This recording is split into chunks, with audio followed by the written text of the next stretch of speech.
Menurut Dewan Penasehat ICT Watch, Doni Budi Utoyo, berita hoax dapat mempengaruhi perilaku dan pikiran masyarakat untuk tidak mempercayai sebuah otoritas tertentu.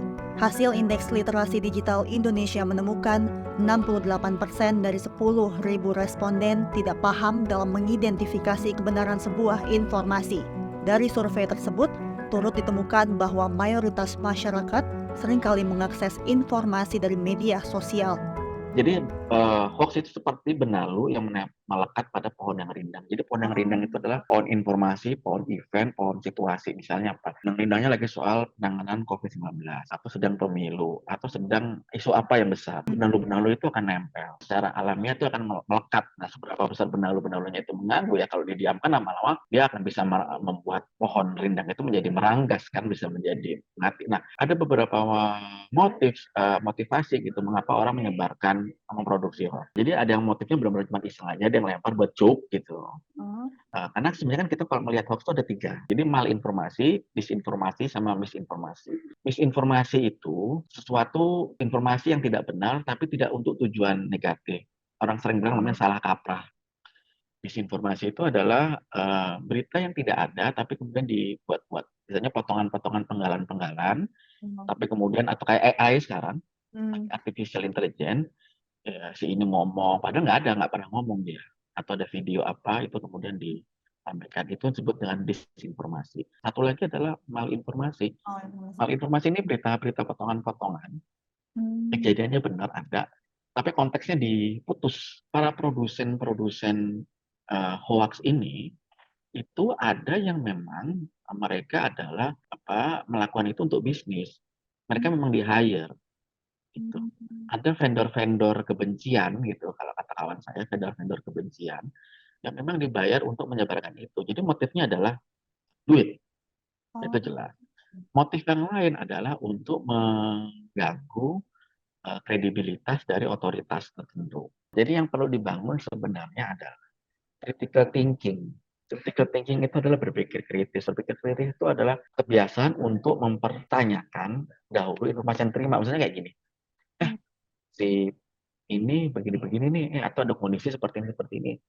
Maka selalu biasakan jawaban kita adalah, masa sih? Nah, kalau kita sudah kebiasaan dengan, masa sih, maka kita akan ngecek informasi. Itu kan critical thinking yang sederhana, nggak langsung, oh iya, benar ya, gitu. Jangan kadang-kadang itu informasi itu kita anggap benar, bukan karena dia benar, tapi karena kita yakini. Karena kita udah percaya benar, kayaknya benar deh kejadian seperti itu. Masih ragu-ragu, ada hoax masuk, benar kan? Gitu. Nah, itu yang sering terjadi, itu disebut dengan namanya post-truth. Keyakinan, kebenaran berdasarkan keyakinan kita, bukan berdasarkan fakta. Nah, hoax yang tersebar di seluruh dunia maya membuat masyarakat sangat rentan terpapar, bahkan menyebarkan berita hoax tersebut ke orang lain. Berdasarkan data dari Kementerian Komunikasi dan Informatika, dalam 5 tahun terakhir ditemukan lebih dari 12.000 konten isu hoax dengan kategori politik mencapai 1.600 lebih isu hoax. Pemerintahan dan penipuan lebih dari 2.000 konten, hingga kategori kesehatan mencapai 2.000 lebih konten. Berita hoax ditemukan dalam beberapa jenis, yakni misinformasi, disinformasi, hingga penipuan yang dikenal dengan istilah phishing. Ya, macam-macam. Ada berupa link, penipuan, transfer ke sini, beli ini, dan sebagainya gitu. Yang pasti yang bisa merugikan para pengguna sosial media. Tapi yang berbahaya ini kan penipuan sekarang. Penipuan yang membawa korban bagi masyarakat, khususnya ibu-ibu. Gitu. Jadi strategi kita ini ada 3, di mana pada tingkat hulu, Kementerian Kominfo melakukan peningkatan literasi digital. Terus kita melakukan literasi digital masyarakat melalui kampanye, edukasi, dan sosialisasi anti-hoax oleh Gerakan Nasional Literasi Digital. Nah, berikutnya di tingkat menengah, kami melakukan penerbitan klarifikasi hoax terkait pemilu, atau dalam istilah kita disebutnya sebagai hoax debunking. Bersama-sama platform digital, kami melakukan take down, penghapusan konten hoax terkait pemilu, dan pemutusan akses situs yang mengandung hoax pemilu. Dan yang terakhir itu di tingkat hilir, Kementerian Kominfo memberikan dukungan data pada aparat penegak hukum untuk melakukan upaya penegakan hukum terhadap pembuat dan penyebar hoax.